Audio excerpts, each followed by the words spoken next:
नमस्कार, मैं राखी पेशवानी। आप देख रहे हैं आमने सामने न्यूज। फतेहपुर नगर पालिका परिषद के वार्ड नंबर 5 के सभासद प्रत्याशी जैनुल भी मैदान में है।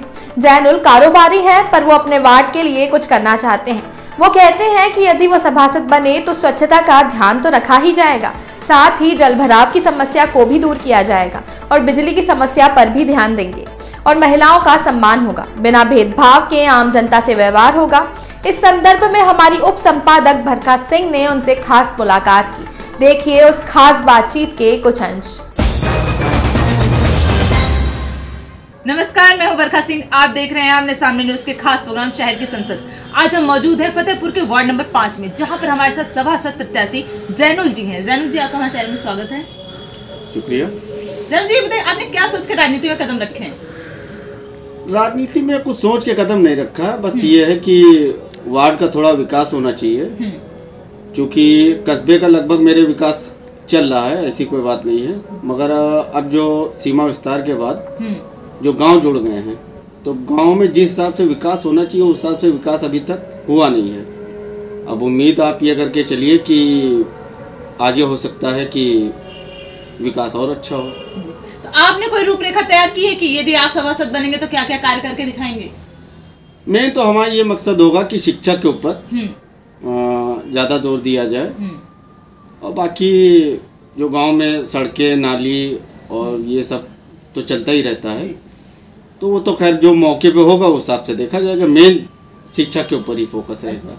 तो यहाँ के जैसे जो प्रधान रहे हैं पहले, उन्होंने कोई खास कार्य तो नहीं कराए हैं, पर यदि आप सभासद बनेंगे तो क्या आप विकास करवा कर दिखाएंगे जनता को? जरूर करेंगे। आप उनसे बेहतर कार्य करेंगे? भाई पहली बार देखिए लड़ रहे हैं, और अगर जीत गए तो कुछ अलग तो देखने को मिलेगा पब्लिक को, ये बिल्कुल पक्का है। अच्छा, ये पक्का आप वादा कर रहे हैं पब्लिक से? बिल्कुल पक्का है। जैसे लोगों की शिकायतें हैं कि यहाँ पे देखा गया कि रास्ते नहीं बने, एक तो स्वच्छता का बहुत अभाव है, यहाँ पर बहुत मच्छर हैं और बहुत कूड़े करकट हैं, तो इस पर आप जनता को कैसे संतुष्ट करेंगे? अब जनता को संतुष्ट काम करके ही किया जा सकता है। भाई कुछ करके दिखाएंगे तभी जनता संतुष्ट होगी, और खाली बातें करने से तो मेरे ख्याल से संतुष्ट होना नहीं है, उल्टे कुछ ना कुछ सुनने को ही मिलेगा। जी, मतलब आप वादे नहीं करेंगे, कार्य करके दिखाएंगे। जाहिर है, उम्मीद तो यही है। तो आप विकास के क्षेत्र में सबसे पहला कदम क्या उठाएंगे? शिक्षा। अच्छा, शिक्षा ही है जी। आपका कोई मुद्दा है? नहीं, मुद्दा मेरा कोई नहीं है। बस हम खुद ही एक मुद्दा है, ये समझ भाई इस तरह। ये मुद्दा तो बहुत ही अच्छा है। हम खुद ही एक मुद्दा है। बस ये है कि शिक्षा के ऊपर ज्यादा जोर देना है, क्योंकि बच्चे अगर पढ़ेंगे तभी आगे बढ़ेंगे। तो जनता जानना चाहती है हमारा जो सभासद प्रत्याशी है वो कितना शिक्षित है? हम फिलहाल तो बीए हैं, बीए फाइनल नहीं किया है, किसी वजह से नहीं कर पाए, मगर बीए फर्स्ट ईयर करके छोड़ दिया था। मतलब ग्रेजुएशन आप करने जा रहे थे पर फर्स्ट ईयर करके छोड़ दिया है? जी जी। मतलब आप फिर भी पढ़े लिखे हैं? हाँ, जाहिर सी बात है भाई, बिजनेस कर रहे हैं और पिछले 25 साल से बिजनेस कर रहे हैं, तो कुछ ना कुछ तो होगा ही। जी जी, बिल्कुल।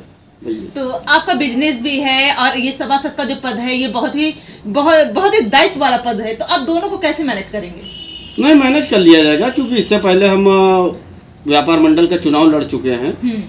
उपाध्यक्ष थे, उपाध्यक्ष के पद पे, तो उस टाइम भी दोनों मैनेज कर रहे थे, वो आज भी मैनेज कर लेंगे, कोई दिक्कत की बात नहीं। तो महिलाओं के लिए भी कुछ सोचा है आपने? महिलाओं के लिए तो अभी खैर कुछ सोचा नहीं है, मगर आगे देखते हैं कि क्या होता है। जैसे विधवा पेंशन है, वृद्धा पेंशन है, ये लोगों को आवेदन सभासद हो या प्रधान हो, ये लोग करवाते ही नहीं है, या करवाते भी है तो हमने कई क्षेत्रों में देखे पैसे लेते हैं उसके लिए। तो यदि आप सभासद बनेंगे तो आप इस पर क्या करेंगे, क्या कार्य करेंगे? सबसे पहले आवेदन करवाएंगे या नहीं? देखिए, सबसे पहले तो ये है कि जो भी विधवा हैं उनके पेंशन जरूरी है जी। पेंशन के लिए जो भी काम करना होगा उस पर काम किया जाएगा, या और भी जो सरकार की योजनाएं हैं उस पर भी काम किया जाएगा, ऐसी कोई दिक्कत की बात नहीं। जो भी सरकार की तरफ से योजनाएं आएंगी आप जन जन तक पहुंचाएंगे? जाहिर सी बात है, जन जन पहुंचाना हमारा काम है भाई। अगर जनता ने हमको चुना है तो ये मेरा काम है, और जब वो काम का समय आएगा तो उस टाइम भी देख लिया जाएगा कि किस तरह से इसको निपटाना है। तो आप हमारे चैनल के माध्यम से और जनता से कुछ कहना चाहते हैं? बस कहना क्या चाहते हैं हम, कोई खास नहीं। अपील की आप हमको वोट दें, ऐसा कुछ? नहीं नहीं, ऐसा कुछ नहीं, बस हम तो यही कहेंगे जाड़े चल रहे हैं, वो अपने आप को सुरक्षित रखें, बस।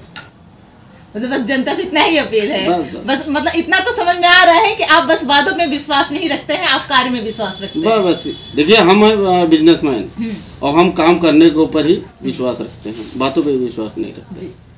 ये थे हमारे साथ सभासद प्रत्याशी जैनुल जी, जिनका मानना है कि वो वादे नहीं करेंगे, वो कुछ बोलेंगे नहीं, वो सिर्फ कार्य करके दिखाएंगे। और ये बहुत ही जमीन से जुड़े हुए व्यक्ति हैं और साथ ही साथ इन्होंने काफी कुछ सोच के भी रखा है। ये शिक्षा के क्षेत्र में जाना चाहते हैं, ये शिक्षा लोगों को शिक्षा की ओर अग्रसर भी करना चाहते हैं। अब तो ये देखने वाली बात होगी कि लोग इनका कितना सपोर्ट करते हैं, कितना समर्थन करते हैं। तब तक के लिए बने रहिए आमने सामने न्यूज के साथ। मैं बरखा सिंह।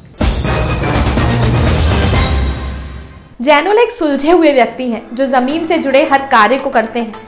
वे एक व्यापारी हैं पर जनता की सेवा में रुचि रखते हैं और इसी सेवा भाव के लिए वो चुनाव में उतरे हैं। पर ये देखने वाली बात होगी कि जनता उनमें कितनी रुचि रखती है। ये तो चुनाव वाले दिन ही पता चलेगा। तब तक के लिए आप बने रहिए हमारे साथ आमने सामने न्यूज पर। नमस्कार।